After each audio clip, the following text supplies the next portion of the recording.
really, isn't it?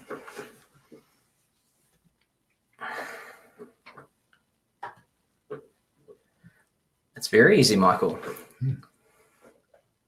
Michael, I like that. That's what my mother calls me. Michael.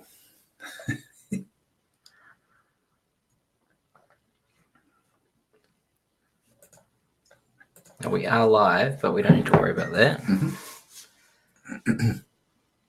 People watching are just gonna see us not actually doing anything, just sitting here. We don't need to yet.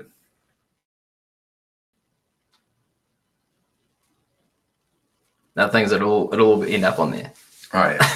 But it doesn't matter. This is the beauty of live streaming.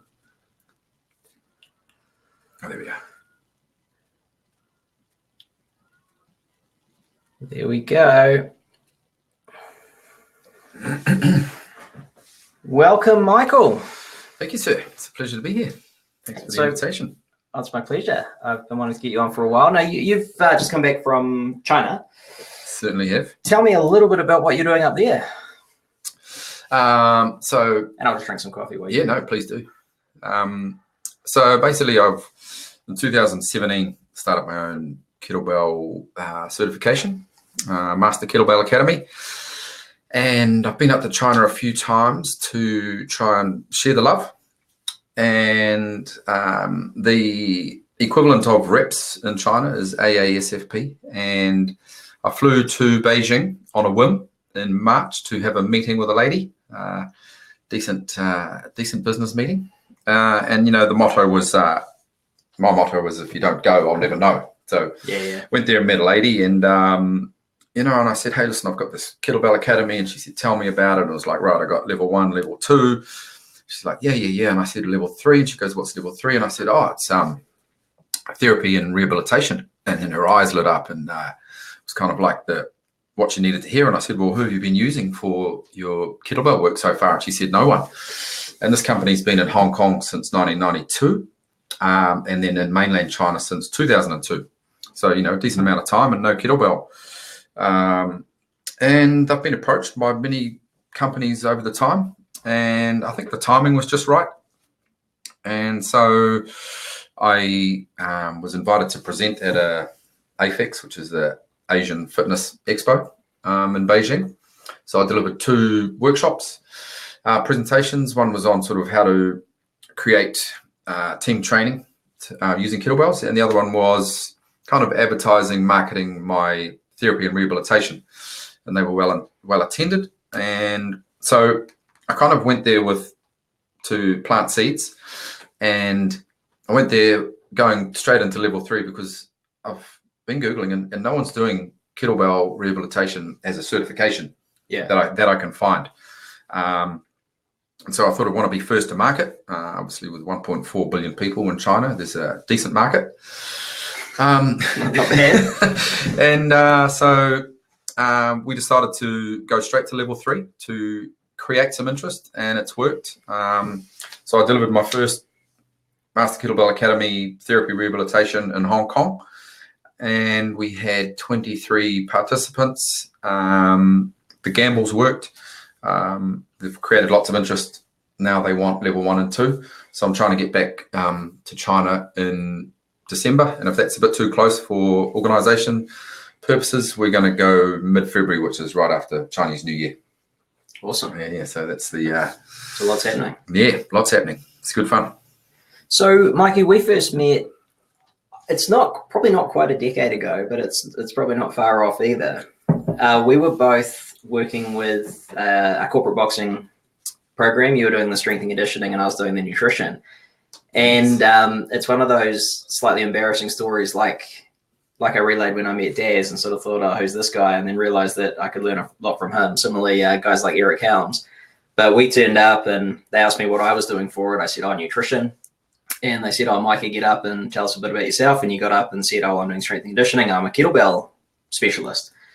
And I was thinking, yeah, like hell, you're a kettlebell specialist. Having just come back from, living in Canada for 5 years where I trained under Carmen Bottom Jim Tallow, I sort of thought, oh, there's not going to be any decent kettlebell guys down here. I was quickly put in my place and realized that what you were doing was pretty amazing. So how did that all happen? You've obviously been through a lot of training, a lot of self-exploration, but how did the whole kettlebell thing start for you? Yeah, great question. And I think the ringside boxing, the corporate, I think it might have started in 2007 because I don't think my boys were alive, and so Lucas is 12 and Jackson's 10, so we might be just over the decade mark. Oh wow! If that's the case, I'd just come back. Yeah. Literally. And so how I got into kettlebells, somehow a lady got a hold of my name. She was from Whangarei.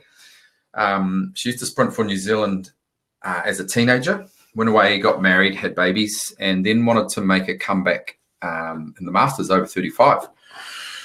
And so she came down and said, hey, can you, I heard, you're a trainer. I want to train with you. And so there I was like, yeah, of course, as you do. And because we were around about the same time now, probably 13 years ago. And so I quickly jumped online and thought, okay, what's the go-to strength work for sprinters? And at the time, Alison Felix was an 18-year-old at college, and she's now, for anybody that doesn't follow American sprinting, not that I do as well, but I do know she's the most decorated American sprinter. I think she's at 6 or 8 gold medals.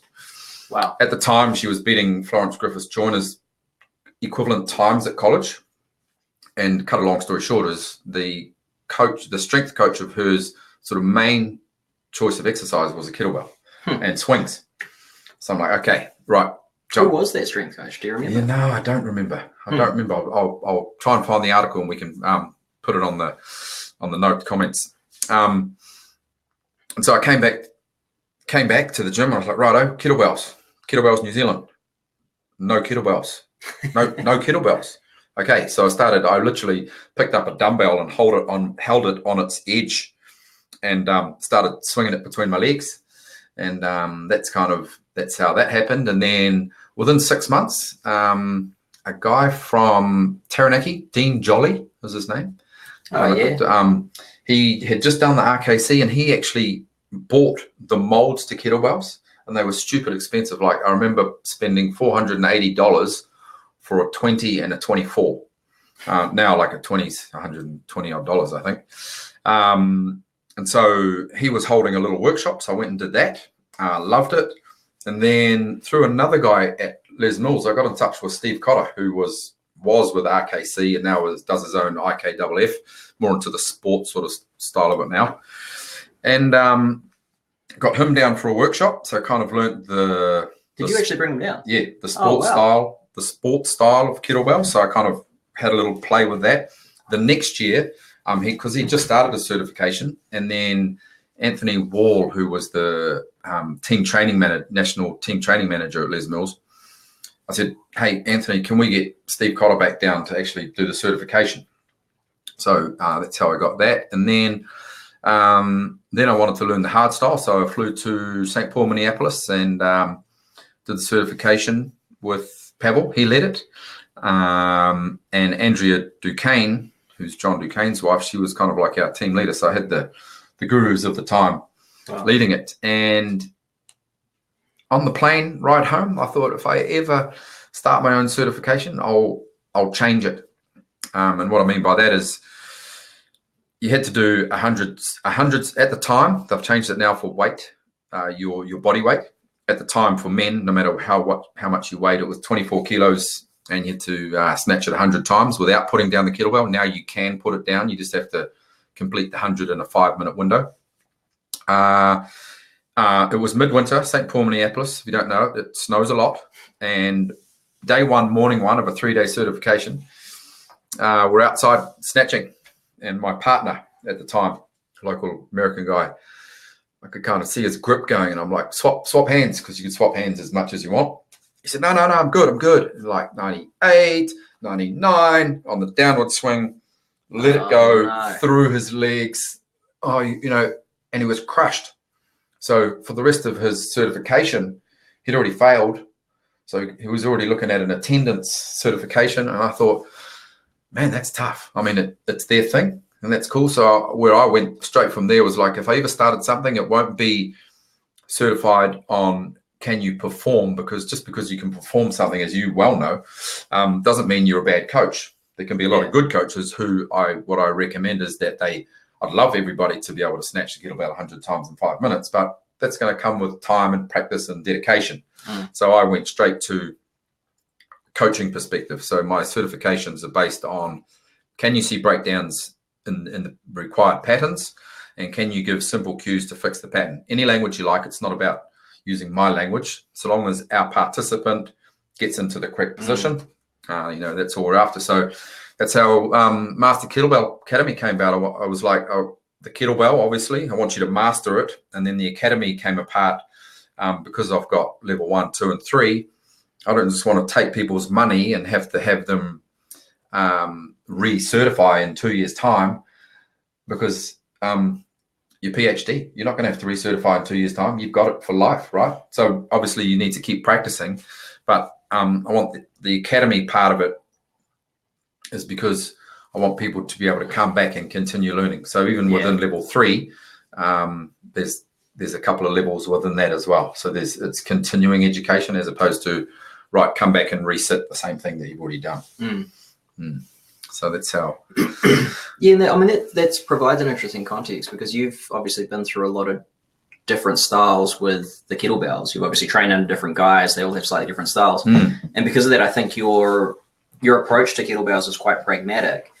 Whereas sometimes when people have been trained in just one particular style, that's the right way to do it. Yeah. And every other way is wrong. Yeah. But hey, we've got different body types. We've got different, things we're trying to do. We were just talking before about, if you're trying to do a maximum, bench press for maximum weight, the form is going to be quite different to doing it for hip mobility and for, mobilizing your hamstrings and shoulder stability and things like that. Yeah, agree. I mean, you raise a good point. Back in the day when I kind of started, like the late 90s, Paul Check was the rage, and I still love the guy. I still follow him, right? But it was like, I trained under Paul Check. Yeah. So, this is 1997. 96. I think the DVDs came out. Scientific Core, Scientific Back, and Program Design level 1. I did those, and then I did his nutrition and lifestyle coaching level 1. And it was like everyone that followed him was like, Paul Check, Paul Check, Paul Check. And then you had the Charles Poliquin people, and it was like, this is the only way, and became very tunnel visioned.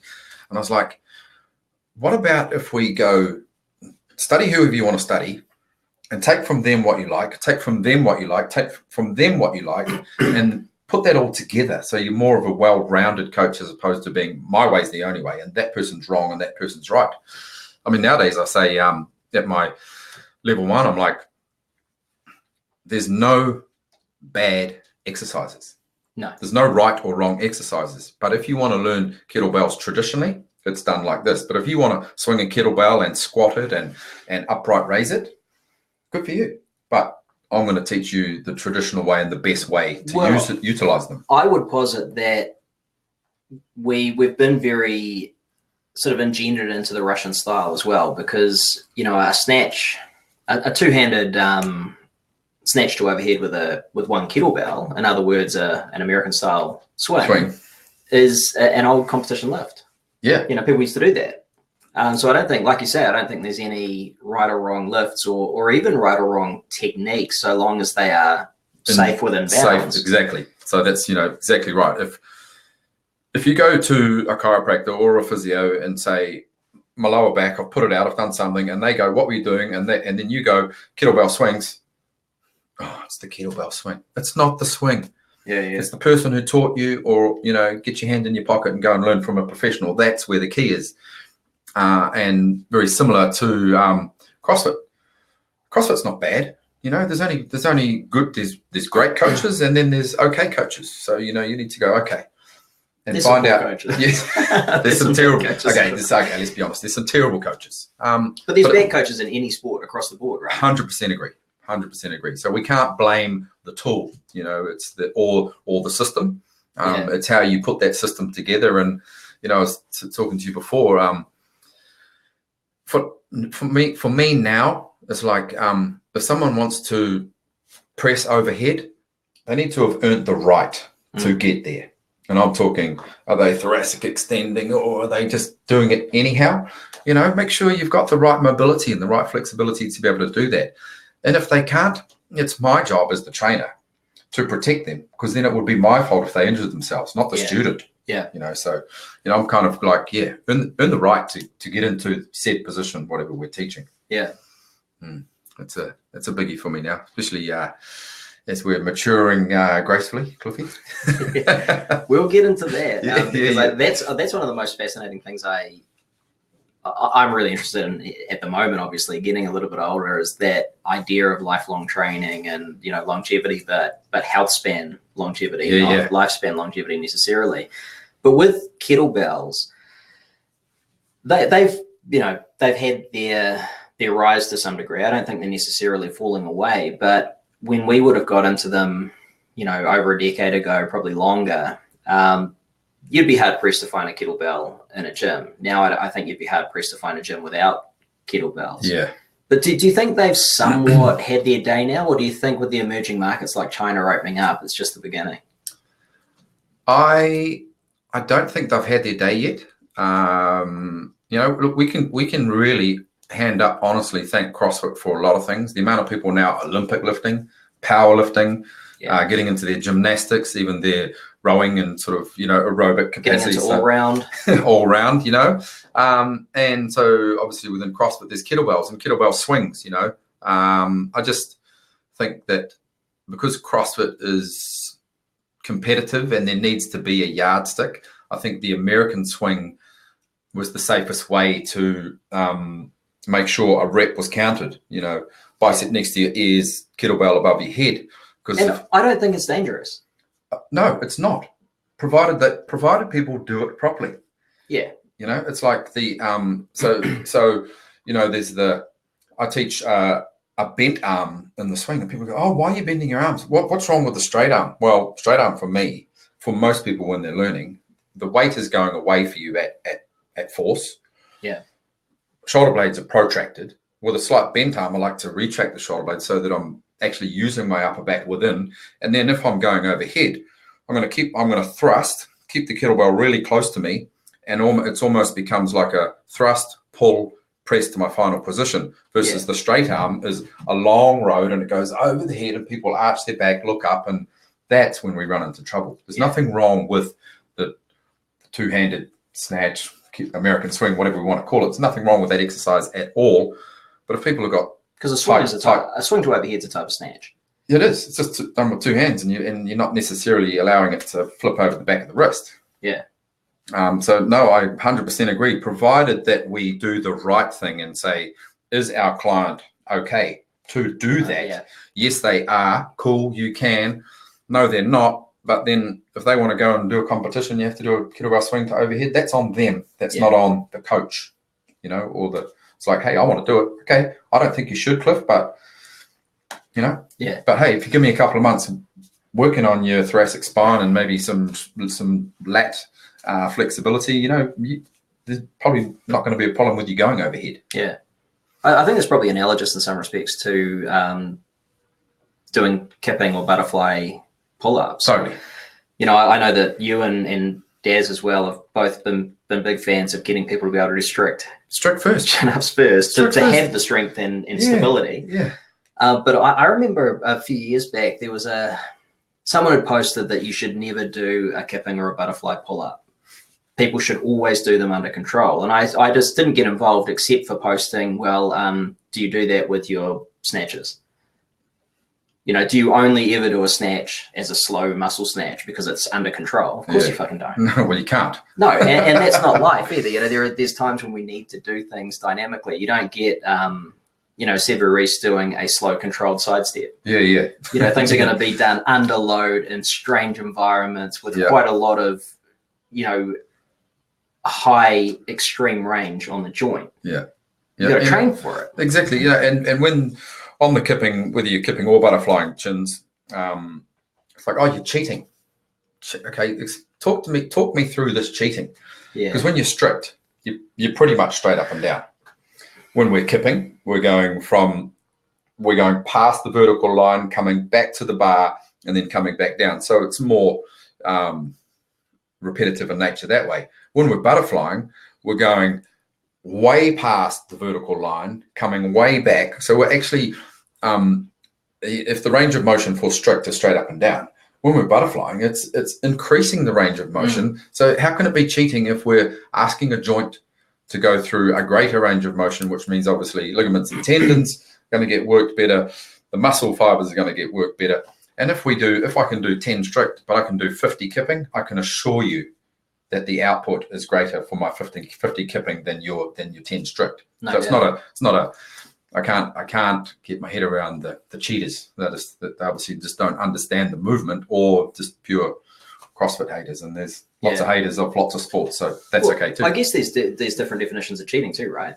There's cheating as in you're not doing it correctly and therefore it's bad, or cheating as in you are changing the way it's done to make it easier, which is fair. I think it does make it easier for one rep. Then that comes into, well, I'm being more efficient than you. Exactly.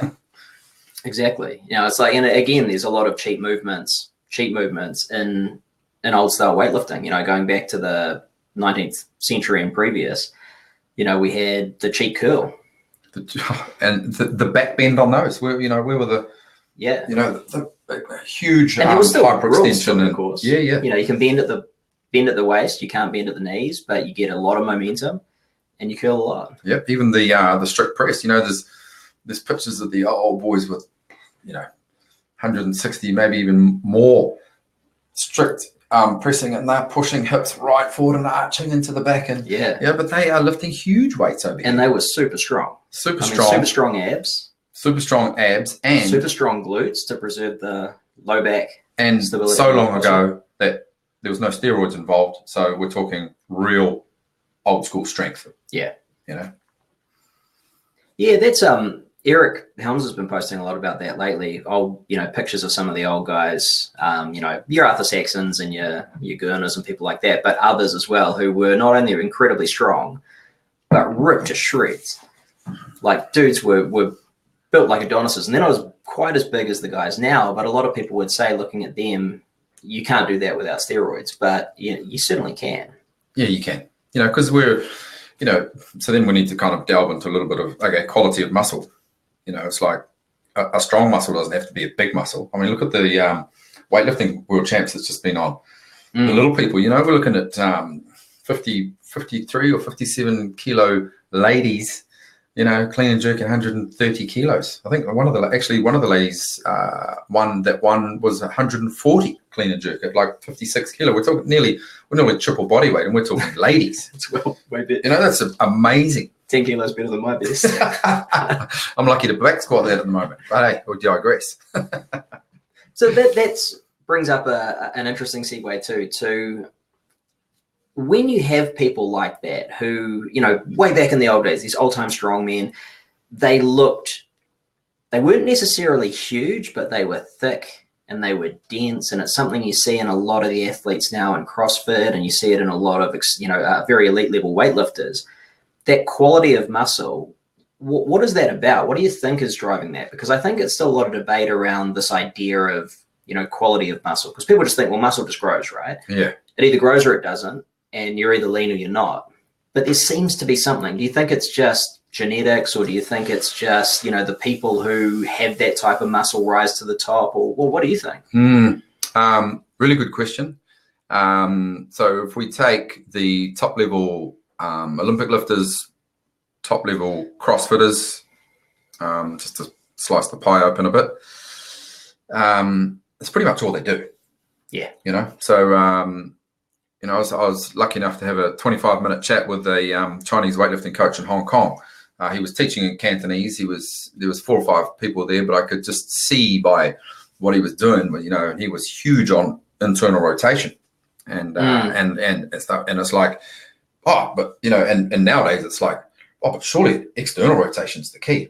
And so I was by, and he had perfect English in their break. I had a little chat to him, and I said, what's your take on the internal rotation? And internal rotation, the bar, they are huge on the bar staying in a straight line. And so internal rotation means the elbow's here, which means when the pull and the high elbow and the massive shrug, the bar stays close to you. Yeah. Any external rotation, more often than not, the bar's going to pop away from you, then you have to pull it back in.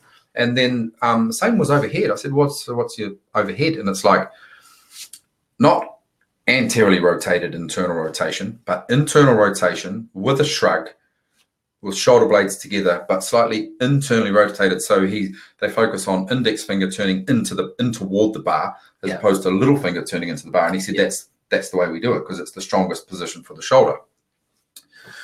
Back to the question was like volume.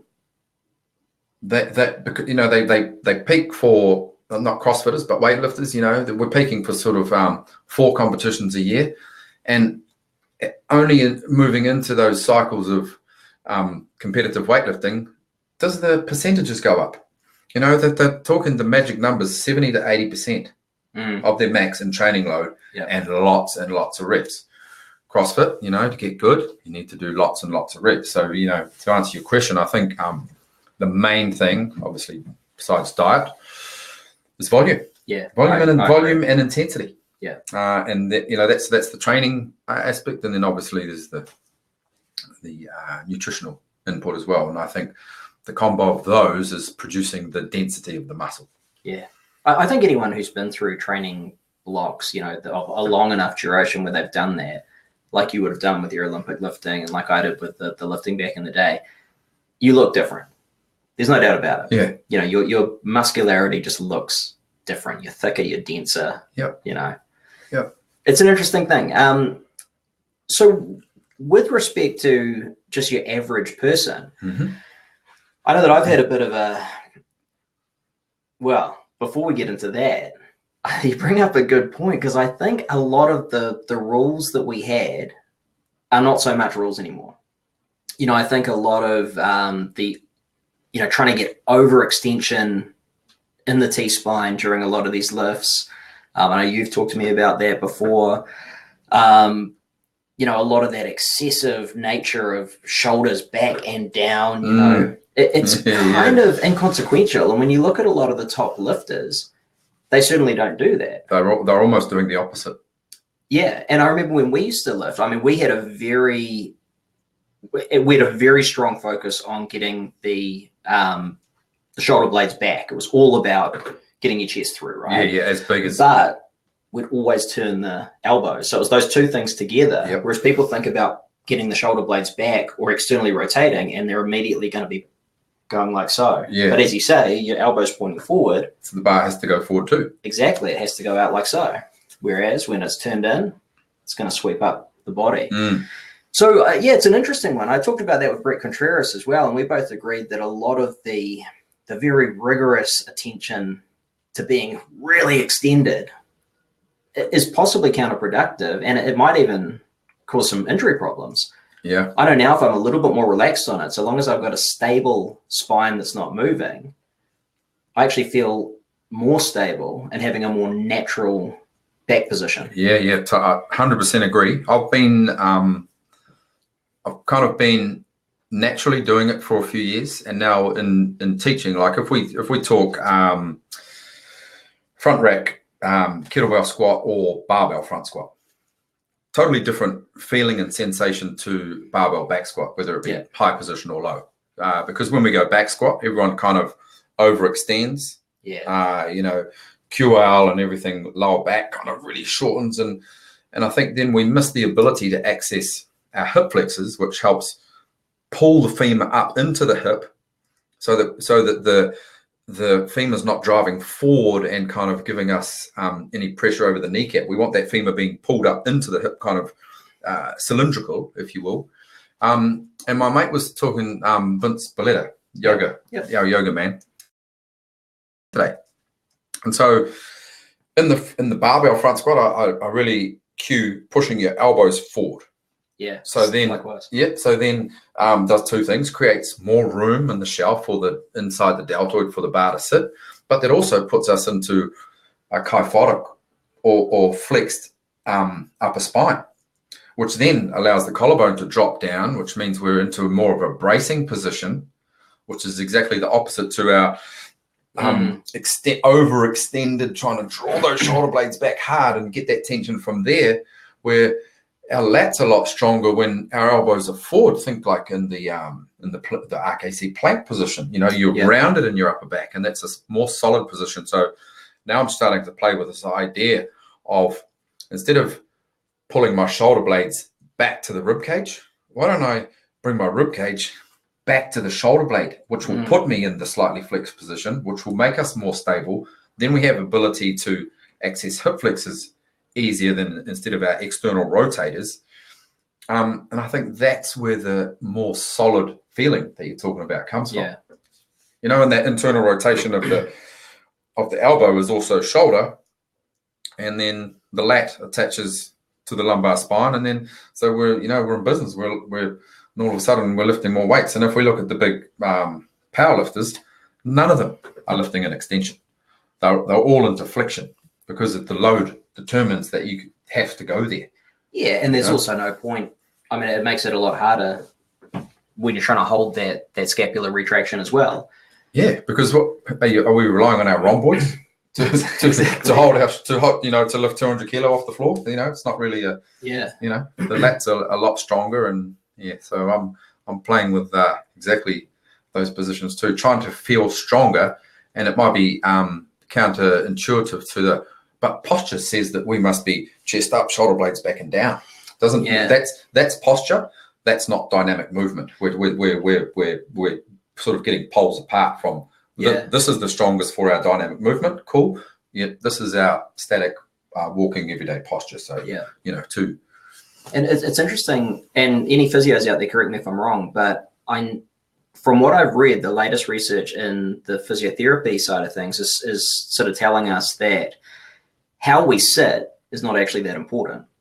The more important thing is that we should get up a lot and move around and be in different planes, because how we're actually sitting doesn't really matter. And I think there's been research on this where people are sitting in a supposedly ergonomic position, but they're still getting really tight hip flexors because they're sitting like this. They're basically in a locked position. So I almost think that I've observed the same thing in clients and in myself.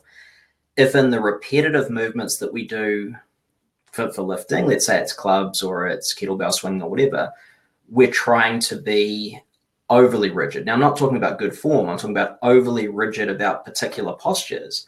When if it's a lightweight, we can kind of let the body move. Yeah. You know? Yep. Agree. Do you agree, or am I? No, I agree. Base? No.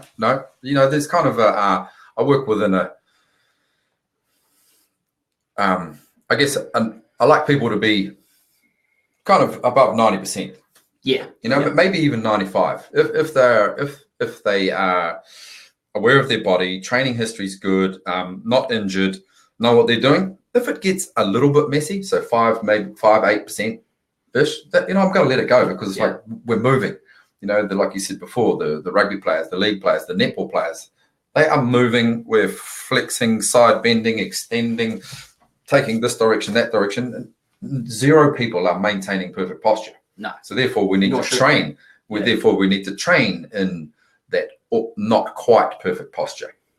And your flow is going to be quite different to someone who's stepping into the gym having never trained before. You get someone who's never trained before to flow, it's a fucking nightmare, right? Yeah. Whereas your flow, because you're inherently going to preserve good joint position, is going to be okay. And I think that's when you can let things go just that little bit more, right? Just a little bit. 5% more. Yeah, just a little bit. So no, you're on the money. I think that's and so long as it's safe, because like you said, light even to medium weight, they're not really going to damage themselves. If they're, trying to press something that's uber heavy and getting dangerous, then I'm going to just say, hey, let's just call it there and take them back. And, and then as a trainer, that, we talked about sort of volume and intensity earlier. It's like,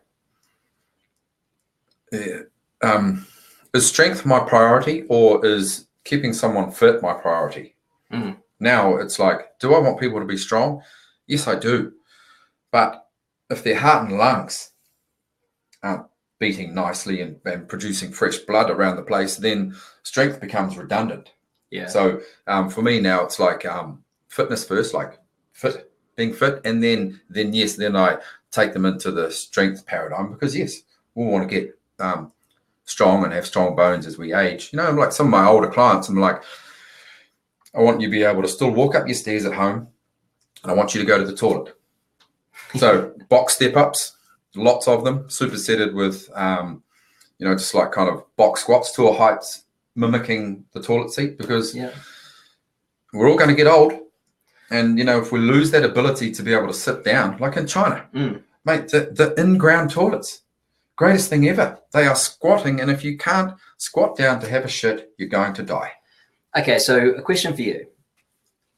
I think full range squatting is awesome, right? For weightlifters, for powerlifters, for, even though powerlifters probably don't need to all the time, but for weightlifters, strength athletes, athletes in general, whatever. But for general population, how important is it to actually do full range squatting under heavy load? Almost not at all. I'd agree.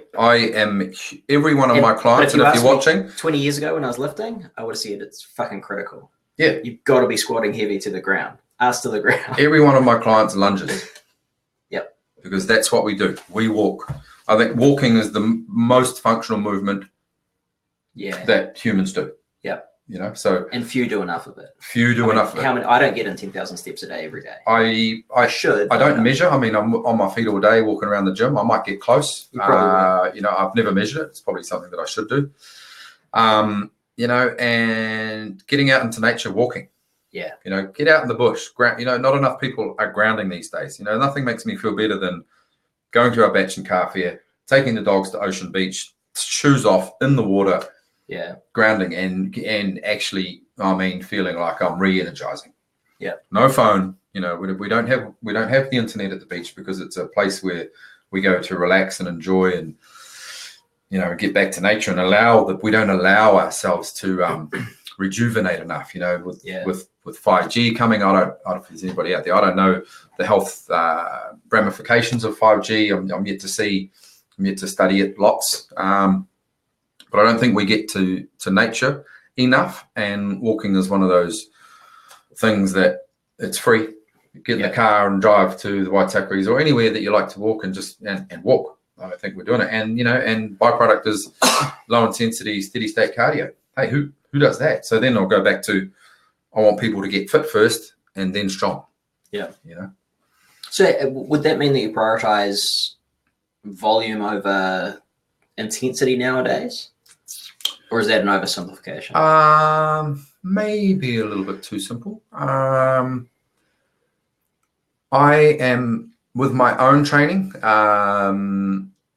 those that know, I used to, I say used to because of shoulder reconstruction just over a year ago. I haven't done CrossFit in such a time. I'm just starting to do literally a couple of CrossFit type sessions a week. And I'm going back to what I learned.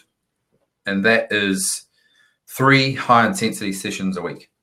Yeah, that's what they teach you on the level 1 cert. And why I'm going back to that is because there is plenty of studies coming out to say consistent high intensity workouts every time you go into the gym, at some point in your training life, are going to start becoming detrimental. Yeah. So I'm going to go 3 high intensity sessions for injury or overstress or overtraining, a combination. Yeah, a combination of all, I think. You know, and if you're high intensity training, where are you getting your low steady state cardio base from? So therefore, if you are doing it to get fit, you know, I'll go as far as back as old Peter Snell, for an 800 meter runner.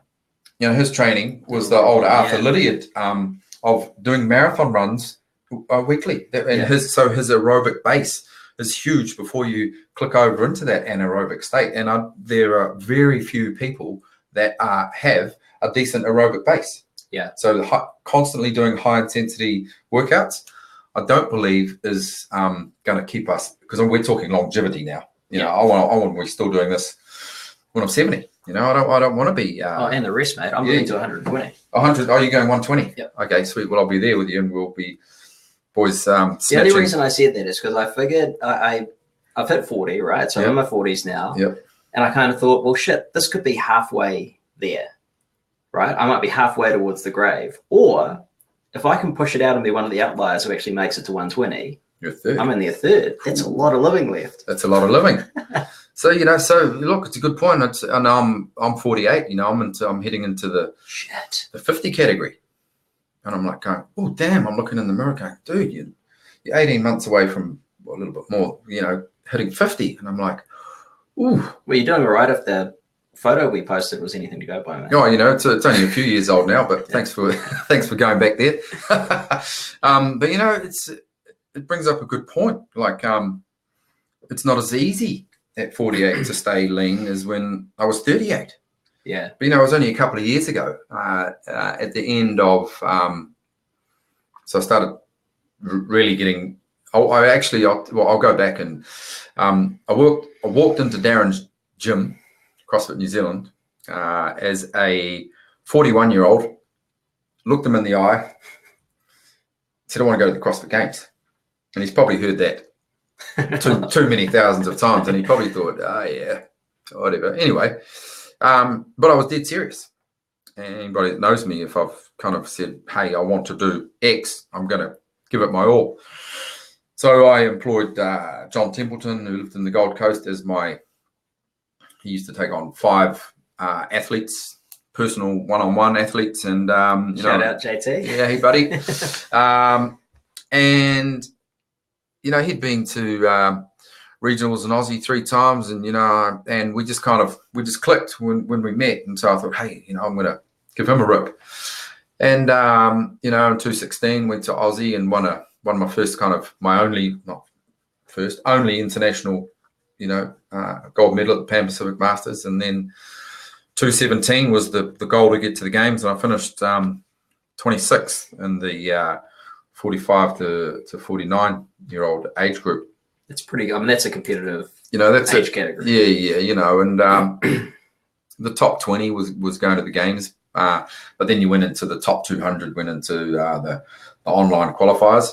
And I went out another 5 places. So I finished 217 worldwide in 31st place. But along the way, I lost an Olympic snatch, not in a CrossFit workout, in a weightlifting workout. So it was like a single rep, wasn't even heavy. It was 80 odd kilos, and just lost it out the back and hurt my shoulder.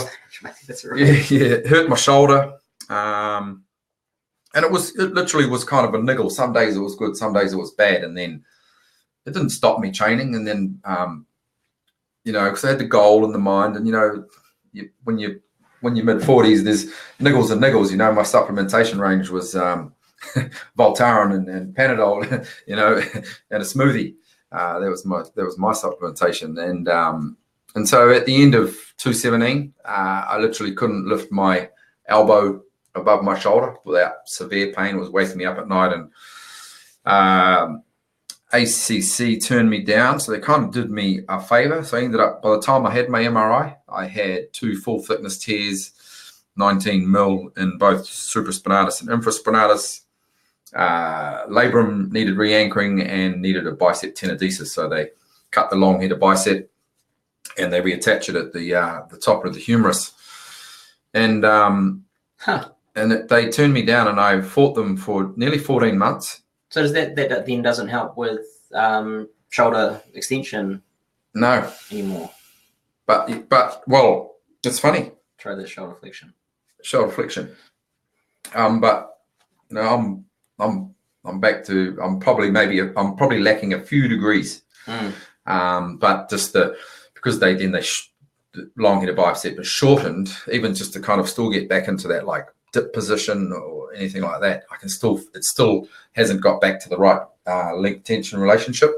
So I'm doing constant rehab, and that's how I kind of got into my kettlebell therapy stuff, just by, okay, I've been using these bad boys. I know what they can and can't do. So slowly put that together. And it's things like loaded carries in the rack position, just having your arm in a vertical position instead of like horizontal where we would, press from traditionally. Yeah. And going from things like side plank to a vertical arm, so lat and oblique takes load, and then sort of 30-meter walk straight into a suitcase deadlift walk, same side. And so that it's, the fascia, so it's loading opposite sides and the opposite side has to stabilize, and things like that have got me back. You know, bottoms up carries and really light presses. Just to hold that kettlebell there in that position makes the rotator cuffs and everything really fire up. And it's just real basic stuff that I've known, all the exercises that I've done. Now I've kind of put them into a sequence that I know I'm my own guinea pig. I know that it works. And so, and there's lots of people out there with sore shoulders. So, you know, I just want to give back, you know, but also there's the kettlebell. Is kettlebell the best thing? No, I'm not saying it's the best, but it's the best thing I've come across. And it's just another modality. There's the barbell, there's this, there's the crossover symmetry. So physio's recommendation. So when I say ACC, they help me. So 2 full thickness tears, like it's like a hole right through the tendon. Yeah. And so crossover symmetry, I bought one at the games when we went in 2017, and I started doing external rotations. And then the set rep prescription sort of could be wrong, physios, so don't shoot me. I believe it's somewhere in the neighborhood of sort of 15 to 20 reps, three sets, 15 to 20 reps. Well, I was like, hey, what would happen if I do 30? Oh, okay. Subscap is now burning. Okay, what about 40? Okay, what about 50? So every day, so 5 days a week for that 14 months, I would do 4 sets of 50. So I was up north of 200 reps. Yeah. 50 on the left, 50 on the right, because I wanted to stay there. Because I couldn't do any of the TY stuff because the shoulder was too sore to do it. So it was just 50, 50, 50. So for at least 12, 14 months, 200 reps a day, 5 days a week, and some other stuff. When the surgeon got in there, he did not repair the 2 full thickness tears. Because even though he saw there was still damage there, Warren, big shout out, Warren Lee, Millennium Institute, the man. When he got in there, his question to himself is, can I make this tendon stronger than what God did? And my physio, he wanted to watch the operation. So we hooked it all up and he was in there watching, and he said he had his tool under the tendon and yanking the shit out of them. And he was like, I can't cut them, reattach them and guarantee that that's going to be stronger. So he left them. So 200 reps plus for any shoulder rotator cuff places, get it north of that and then do it for time and be consistent and see where you go. So in the end, I only had to have the labrum re-anchored and the bicep tenodesis. So, and so obviously my recovery was probably a little bit quicker. And the average recovery there, they said, 8 months to a year. Well, I'm at 13 months now, 13 and a half months. And I still get a little pain doing certain things. Mobility is only just coming, as I said before. The bicep tendon is just starting to get some decent length into it, so it's not catching on stuff. Yeah. So it's, I think that ultra high work is massively underestimated, and I think it's because when people think ultra high rep work, they're thinking about, well, should I do that or strength work? But I think without the strength base and without a base of good muscularity, it's kind of redundant. Because you need to be strong, you need to have more muscle. Yep. But if you have that and you're not doing the higher rep work, I think there's a lot that's going to be left wanting for your joints and your general overall muscular health. I don't know how to frame it other than that. Since I've come back to training really hard, I'm always doing strength work every session, but it's quite limited. It's almost like what we were discussing before, almost like that sort of power to the people type methodology where it's quite limited, heavy, low volume stuff. But then I ease back into quite high rep, light kettlebell work or light dumbbell work or whatever. And, I even just chuck around 2 5-kilo dumbbells and, just do a range of stuff, do some curls, some presses, then do weird sort of movements, basically flowing. And the same sort of thing, you think 5 kilos is nothing, but I get up 30, 35, 40 reps and it's burning, it's really hard. But afterwards, the next day, I feel so much better having done that rather than just leaving it at the strength work. Yeah, because what you've inadvertently done is with the light weight, you haven't hammered the nervous system. So the recovery is you're not walking back into the gym next day just going, oh my God, I'm absolutely buggered, because it's more exactly. What does old mate Paul Chick call it now? Working in. Working out is what, strength work, like really caning it, and working in is kind of like rejuvenating, making yourself feel better, which is exactly what you're talking about. So, I've got a few clients that I'll go, right, 20 kg bar, 100, we're going to keep doing it and give them a little penalty, strict shoulder presses with just the 20 kilo bar. Yeah. And it's like, oh yeah, 10, 20, and people will be lucky to do 30 reps strict, to the collarbone, and man, it cooks. I don't know if this is your experience, but I think you maintain, maybe not, not at the same level, but you maintain strength if you've been a lifelong strength athlete relatively well. Mm-hmm. But when I came back to doing some lighter rep work, like, I could still, press 40, no problem. Press 60, yeah, that's okay. Press 70 is a bit of a struggle, is getting up near body weight. But then drop back to the bar, I was finding about 10 or 15 reps in. So, but I could do nearly that with 40, So that the endurance was really poor. Yeah. And just being able to get that endurance up under load, I think, is critically important. Yeah. How often do you do a maximal sort of lift in daily life? Infrequently. Never unless we're the lifting the car to get the body out from underneath it, so pretty much never is the answer to your question. And I also wonder, and this is something that I've been toying around with, when you look at the research on, let's say, the effect between doing 6 reps, classic strength range, 3 to 6 reps or whatever, versus the strength gain that you'd get from doing 10 reps or even 20 reps, yes, you gain maximal strength better with the low reps, but the effect size isn't as much as you'd think.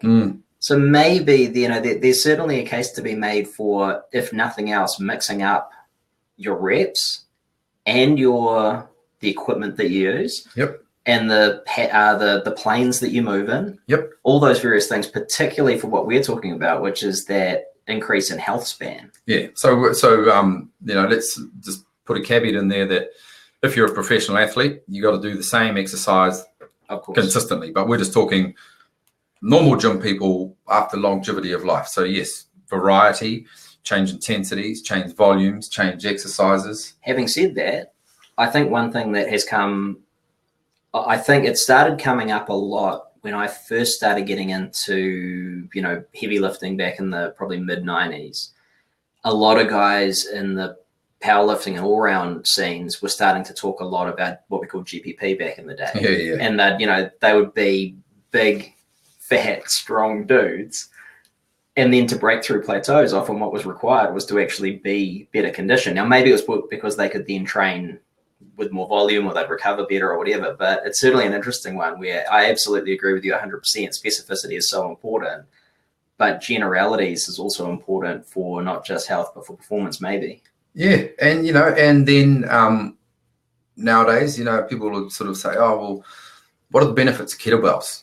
My sort of go-to response is, well, mobility, flexibility, stability, strength, if you use something heavy enough, cardiovascular output, all in one go, and I can deliver you that in a 20-minute workout. And it's like, we're not on one of the adverts, It's like 0800, but I'm dead set serious. If you put once you've learnt the movement, it's also a very small gym to have in your house. Yeah, mate. Most people keep the doors open. If I said to you, okay, we're going to do classic, simple and sinister style, 10 minutes of Turkish get up. So one on the left, one on the right. Light, only has to be light if necessary, and then 10 minutes of swings, however, if we want to barter it, or 30 on, 30 off, or whatever, however we want to put it. Bang for buck. Tell me. So you mentioned before really nicely is planes of motion. Well, the get up goes from its primitive primal patterns, whatever you would like to call it, babies, on your back, to rolling, to kneeling, to standing, all while moving your body around a stationary arm with load. Yeah. And then, and swings. I mean, all athletic movements require a hip hinging, hip bending, hip extending movement. And you could put subtleties come off that. And if longevity is what you're after and you're short on time, then boy, have I got the deal for you. Yeah. You know, one thing I certainly noticed was that one thing I missed out on through a period of my training, I think, was lateral movement. So now I chuck in a lot of Cossack squats and surf slides and stuff like that, just to really get that lateral movement. Getting outside for some cutting drills, like we used to do in footy, just to be able to again move laterally, because I found like I became so unaccustomed to it. It felt weird. It shouldn't feel weird because we grow up doing it, right? Exactly. We do grow up doing it, and then we go into a sedentary lifestyle, like you said before. And then if we go back to your comment on, do we need to squat with a heavy load? No, we don't, because where do we do that in life, unless we're wanting to be a power lifter or have a big squat? Yeah. We're unilateral, you know, we're left to right, we're crossover, we're lungers, we're walkers, we're runners, you know. So I hate to admit it, but I don't squat anymore. Apart from, actually, I goblet squat, I do kettlebell front squats. I'll still do some cleans and deadlifts and things like that, but I mostly trap bar deadlift as a squat movement. Mainly just because I find it's easier to do at home without a rack. It's nice and functional in terms of, bending over and picking shit up. But when I did my back quite badly and I blew out 2 discs in my back, Steve Angel messaged me. Shout out, Steve, one of the strongest guys in history. And he said, then get a trap bar. Just do it. Get a trap bar, nice, easy range of motion. You can load up nice and heavy without a lot of stress on your back. And I think that was a real godsend. Yeah. I'm still squatting, but I'm moving more towards front squatting, barbell, and either single or double kettlebell squat as well. It's a nicer movement. I've had a few little lower back issues as well, and I find that I kind of naturally gravitate to overextending when I get to a certain weight with the back squat. So I'm just starting to play with what I was talking about before, more of a brace position. So you might look at me under the squat bar and think, oh, that guy's upper back's rounding a little bit, but I'm intentionally doing it. I'm using my abdominals hard, hip flexors are firing, and so it's I'm just going to play with that. And if it doesn't feel good, don't do it. Yeah. Don't just do that because someone said, oh, you must squat. Like you said, there's a million ways to squat, pistol squat, goblet squat, bodyweight squat if you want to squat. But, my advice to everybody is lunge like a champion. Yeah, definitely. I think lunging has far more crossover for people just interested in general health and longevity. Yeah, and provided that we're injury-free, traveling lunges, walking lunges, absolute key. Man, if you can't glutes, quads, calves, abs, and heart rate. It is so underrated how high your heart rate gets from walking lunges, especially if you're like a single kettlebell, the weight's pressing down on the rib cage, lungs are getting caned, and so the heart rate just spikes. And if that's what you're after, then get some heavy goblet lunges if you want to work your biceps a bit. Beautiful. So now, you've talked about a bunch of the people who have influenced you through the years. Who are some of your go-tos now, like modern day people that you're sort of looking to as, very influential in health, fitness, strength? Interesting. So I started my favorite, first and favorite kind of guru was Paul Chek. Yeah. And then I kind of went away from that. I didn't do any of the Poliquin certifications, but I liked his philosophies. And then when kettlebell came around, I can't lie, Pavel, huge. Because the simplicity of some of the classic the pyramids, like the ladders 1 2 3 4 5 15 reps. It's classic, like 15 reps Russian weightlifting strength numbers. So clean and press once on the left, clean and press once on the right, one weighted chin. That little circuit, mate, it is still such an absolute cracker. So I don't really follow one strength person, really. I did like Jim Wendler's 531 a couple of years back. And then of late, like in the last year or two, I've kind of gone more into a little bit of a spiritual journey, I guess. And Paul Check's got his 4D podcast, and I like listening to him and Aubrey Marcus from On It. Oh yeah, They have had some real good chats, and I think I have changed. I lost touch with Paul Check along the way, but it was more probably my journey, and now I'm kind of coming around. I like the way he thinks. I like the way he talks, and so. Yeah, I think both Paul and Pavel come in for a lot of stick. And I think people forget that they introduced or reintroduced a lot of concepts that were really needed in health and fitness. And whether, yes, it went a little bit extreme with the whole unstable, functional, whatever. Yeah. But at the end of the day, it was still a movement in the right direction. And I think, with Pavel bringing the kettlebell back to prominence, the simplicity of his methodologies and how that's influenced other people who I think are, taking that to the nth degree, like your Dan Johns and whatnot. Yeah. Like that was really needed, I think. It was an OBS approach that people could understand, they could do. And I think that probably got a lot of people off their butts. I agree. The mastermind behind Pavel bringing kettlebells to the Western world, if we want to put it, is John Duquesne. Yeah. And he's Dragon Door Productions, if you didn't know. And John was an old... he's like a Tai Chi... he was, I'm thinking of one of his the other guys involved, one of the first kettlebell guys. John Maxwell? No, it was, the name will come to me. He was an old... Was he part of the all-round APC? weightlifter. Very early days. Oh, yeah. Very active in the old Dragon Door forums and stuff. Yeah. But there was a bunch of all-round lifters who became involved because suddenly people were interested in kettlebells again. And obviously kettlebells have been used by the old-time weightlifters forever. Yeah, forever. Because there was this thing happening. It was super exciting. So you mentioned that CrossFit has really brought a lot of things back to prominence.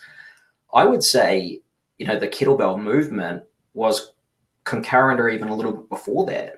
Yeah, I think so. Thing, back starting in the 90s. Yeah, late 90s, early 2000s, and then it really went boom. Sort of 2007, 8-ish. Yeah. And it's it's a training system that's, I've kind of coined a phrase. It's an ancient training system worthy of modern realization. Yeah. Because awesome. It's a lump of metal, and yet if you take the time to learn it, it can produce some magic. Like, it can really produce some magic, and I'm talking like the flow-on effects. If you're a big bencher, or you want to shoulder press a barbell, look, ultimate strength is you're not going to go away from the barbell. But if you do, Turkish get-ups regularly, you get the stabilizers in the shoulder, the rotator cuff, they're going to get stronger and be able to stabilize that joint. And when you go back to what you like doing, it's like, damn. And, that not my phrase, but, I think it was the RKC boys or the Strong First boys. It's like the what the hell effect. And it's true. It's like, what the hell just happened? It's like, how did I get strong? Yeah. Oh, well, I was doing these Turkish get-up things, and it's like time under tension. If you do 5 Turkish get-ups, and a good get-up, will be up and down in 30 seconds, roughly. You don't want to be going any faster than that. So if you do 5 on one arm, and that's a decent amount of time under tension. So is it a bodybuilding move? No, it's not. But time under tension is going to stress a muscle and ligaments and tendons anyway. So that sucker is going to get stronger no matter how you want to dress it up. Yeah. So it's a huge move. It's probably, I'd have to say, probably my favorite move, because it addresses the get up. It's all planes of motion. I use it as an assessment tool, for hip extension, shoulder mobility, stability. You can get strength out of it. You can get a ton out of it. And again, it's it's certainly not a modern thing, and it's not something that's restricted to kettlebells. It's such a universal exercise in old school weightlifting. Yeah, I think it's a great one. Yeah. And again, different techniques as well. I know that different styles. What you're doing for therapy and rehab, and then, with the first and second levels of your kettlebell cert, it's going to be just that little bit different to a maximal lift and all-round weightlifting, but it doesn't matter because the same tool leveraged for different purposes can be a very powerful one. Absolutely. The very first move in level 1 is the Turkish get up because it's so demanding.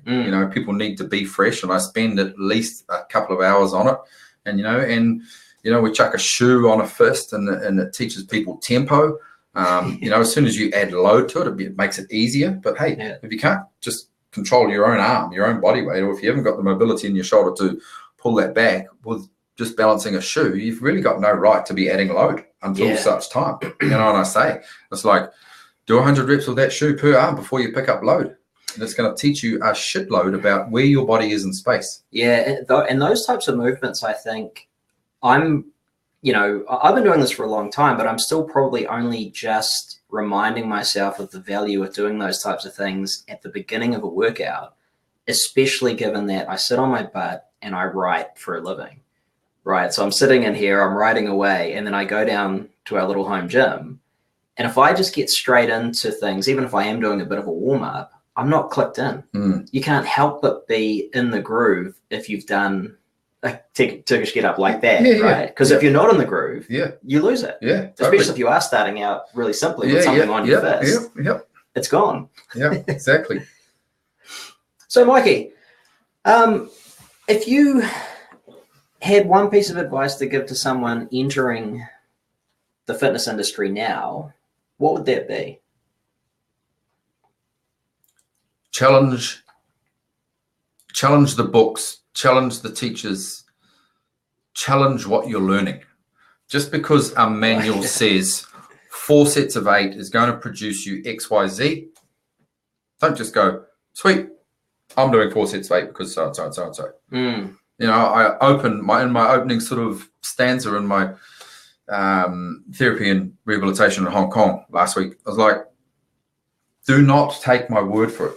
Challenge me. Just because I say so, and just because the book that you learned at university said so, challenge it, and take that through your career and challenge the people that are telling you something. And because it's why? Yeah. Why am I doing that? Oh, because the book said. Well, fuck the book. What if it's better this way? What if it's better this way? Try it. And, and that goes back to what we said earlier about don't get tunnel vision and just follow one person.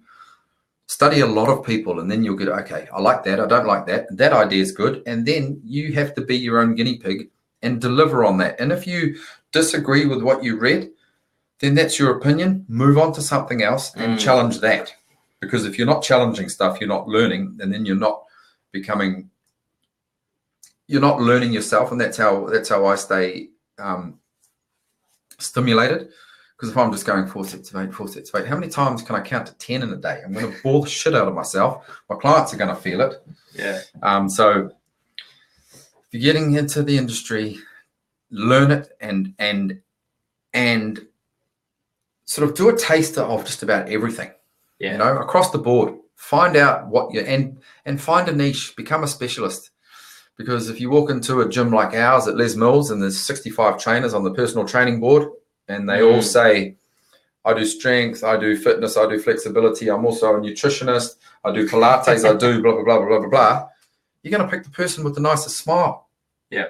But if you want to go, hey, the kettlebell, if people come into Les Mills, and this is not an ego comment, it's like, does anyone teach kettlebells? Oh yeah, Mike, he's the kettlebell guy. Go and see that guy. So find your niche, specialize in it, and become known in your area and your town as the go-to person for whatever it is that you fall in love with. Because if you don't love your thing, you're not going to be passionate about it. And people can feel passion.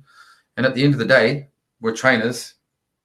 We need people putting money in our pockets to live. And if you're just there counting to 10 lots of times a day, okay, Cliff, we're going to move over here. Mate, you're going to be fucking out of business in no time. And I've seen so many decent young trainers come in the door at Les Mills and be out the back door within 9 months because they haven't found their thing. So that's my advice. I agree. I think there's a lot of wasted effort. I think a lot of trainers are stressing so much about getting more and more clients through the door, they're forgetting to enjoy it. And part of enjoying it is to continue to challenge yourself. So you keep playing around with ideas, using different modalities, using different pieces of equipment, all that kind of stuff. You got to do it. Otherwise, you just become obsolete really quick. Really quick. And, with most people, we didn't just sort of arrive at, I'm going to be a personal trainer. You were either a sports person growing up, rugby, netball, hockey, whatever. You liked exercise. You went to the gym. You fell in love with working out. It made you feel good. And then you kind of went, hey, man, I want to do this for a living.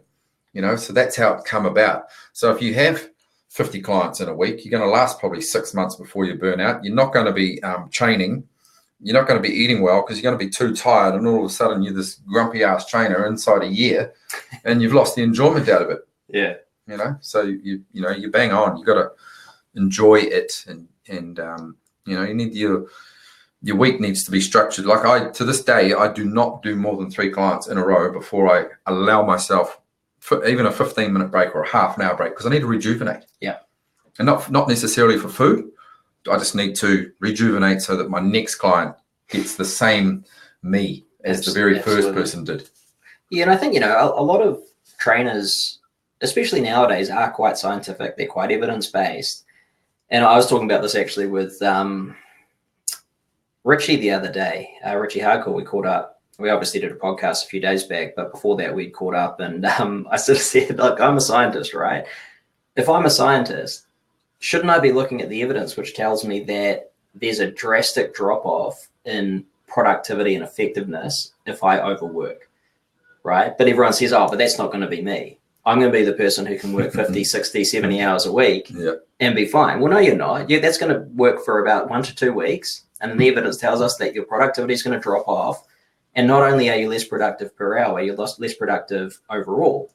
So give yourself back some time, charge a bit more. You'll make the same amount of money and you'll have a bit of time to play. Absolutely. When I started at Les Mills, beginning of 2004, so I'm getting up there now, Lee Perroy was kind of like the guru. The man. He was the man. And, I was talking to him about, okay, what do we charge? What's happening? He's like, I charge $100 a person. This is in 2004. I'm like, damn, that's a lot of money. And he said, 20 clients a week. That's all I do. That's all I need to do. And I'm thinking, Jesus, $2,000 a week, 20 hours plus whatever he puts into programming and doing whatever else. So it can't be more than 25 hours. He goes, and then, then I go and enjoy life. And I'm like, damn, that's awesome. I want to be like that one day. And, 17 years later, and I'm charging a little bit more than that. And, I kind of do between 30 to mid 30 clients. And that's probably a good, comfortable maximum. That's enough. Yeah. Because it's a very giving job. If you see 35 people a week, even though you see a couple of clients twice, it's very giving. It's energy. Yeah. I've got a beautiful fiance and 2 children, and I need to be able to go home and give back. I have done 50 clients a week for many months, and I go home and I am exhausted. Yeah. And I'm just not. And then it's Groundhog good Day, to be around. Yeah. And back in the day, it used to be to re-energize myself would to be go out and get drunk and have fun and do that. And there's nothing re-energizing about that. I'm staying out late. I'm drinking booze. I'm not recovering. I'm eating shitty food the next day. And then I go back to work on a Monday and I'm even more tired. Yeah. Yeah. And it was just like you say, Groundhog Day. It was like, and I did it for years, and coming January, I would have had, it'll be 4 years since I've had a beer. Wow. I don't miss it. It's not something that is important in my life. It doesn't provide me any positivity. And so, I enjoy a sparkling water with ice and a bit of lemon, and it's just as refreshing as a beer. It's not, it doesn't give you the, it's like the stress, the classic is the stressed corporate people that are, I just need a few beers just to calm down. Yeah. It's like, dude, it's not calming you down. Yeah. It's the opposite of what you're thinking it's doing. And, then it's like, well, but, oh man, you must be boring. if you don't go out, what do you do? Mm. I'm like, I actually have real conversations. Because after 10 o'clock at night, after we've been on the piss for, 3 or 4 hours, you're not having a real conversation. No, Everyone's just talking shit and dribbling and yeah. and that's it. So I'd much rather sit with you the morning after in a cafe and have a real conversation and connect. Yeah. I talked earlier about grounding. That's for me. That's it's rejuvenating. Yeah. And there was a thing on Facebook the other day, and it was posed photos, but it was like couples in bed, and that they had their phone, but they'd taken the phone away, and people on park benches, and it was this life, and it was like, two people lying in bed, but you're on your phone and I'm on mine. No one's connecting. Yeah, exactly. I'm just wondering why society's fucked. Yeah, because we're not connecting with each other. Like back in our day, if I wanted to ring a girl up and ask her out on a date, I had to pick up the phone, dial it, and actually talk to her. Now, it's like Snapchat and Instagram. I mean, my oldest, he said to me, "Dad, you do realize that Facebook's old people social media?" And I was like, "Oh, he didn't just say that," and that's where we are. Yeah, we're becoming a society of non-connectors. Yeah, and it's detrimental. Well, I think people are realizing now the effect that's having on mental health. There's been books written about it. There's been a lot of papers published, and I think it's starting to cut through. But maybe it's just because we deal with the worried well. I don't know whether it has the cut through across society in general, but I think it's certainly starting, and people are becoming much more aware of that real connection that we need to have. Yeah. And not just connection with other people. It's the things you mentioned, connection with reality, nature, fresh air, different types of environments, different types of surfaces, all sorts of things that we get from actually out doing things that aren't just stuck on our phone. And look, I need to advertise my courses. So yes, I'm on social media. I have to have a website. So yes, I have to be on it.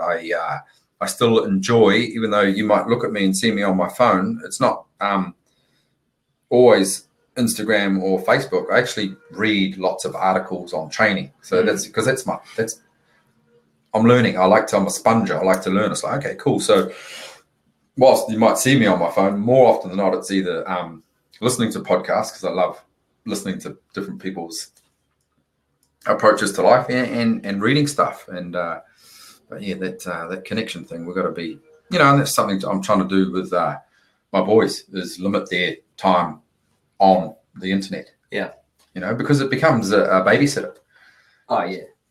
Plunk your baby or young child in front of the TV or the iPad or playing a phone because, mum or dad, they need to get stuff done. And that's life. Yeah. But then, when the 2-year-old starts crying because, you're taking the phone off them, that's a problem. Yeah, definitely. That's a real problem. And so. Well, we've noticed that with clients, when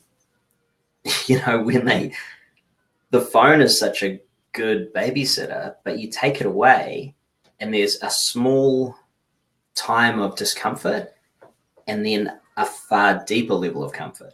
So, kids who have sort of talked to the parents about that are getting to sleep earlier. They're sleeping through the night. All these little things are starting to occur, and over the long term, it ends up being a heck of a lot easier. So it's a good example of that short-term gain for long-term loss. Yeah. And I think, one of the ways that we can all work with that, I don't have kids, so I'm not obviously a good example of this, except that I think we need to start by having rules for ourselves first in order to then sort of be an example for other people. Yeah, because if our children look at us and I'm saying,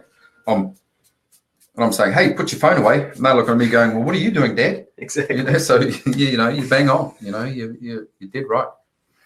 She's an interesting journey. Indeed. Yeah. Well, Mikey, I know you're a busy man, so I will have to let you go, but we'll have to get you back on to talk again at some point soon. Absolutely. Do you have any courses coming up for your in New Zealand for your kettlebell? I do. I've just released my final dates for the year. So December 7th is level 1. That's going to be at Albany. And level 2 is going to be on the Sunday, the 8th of December in the same vicinity. So www.masterkettlebellacademy.com. And then on the homepage there's book courses and so forth. And for the next 3 and a bit weeks is the early bird special. So if you're a kettlebell enthusiast, come along and have some fun. And I'll hopefully share some love for you. And anyone listening around the world, have you got anything lined up? I am hoping to get back to Beijing, Shanghai, Hong Kong, Taiwan mid-December. But if there's not enough time to organize that, then we're going to go post-Chinese New Year, and that will be mid-February. Awesome. So we'll put up the your URL in the show notes as well. Great. Thank you. And so anyone who wants to find that, just go to the show notes at cliffharvey.com when they're posted up, or go to my page, Cliff Harvey Author at Facebook, and you'll see that there as well. Thank you, Mikey. Absolute pleasure. Thanks, brother. You're a good man.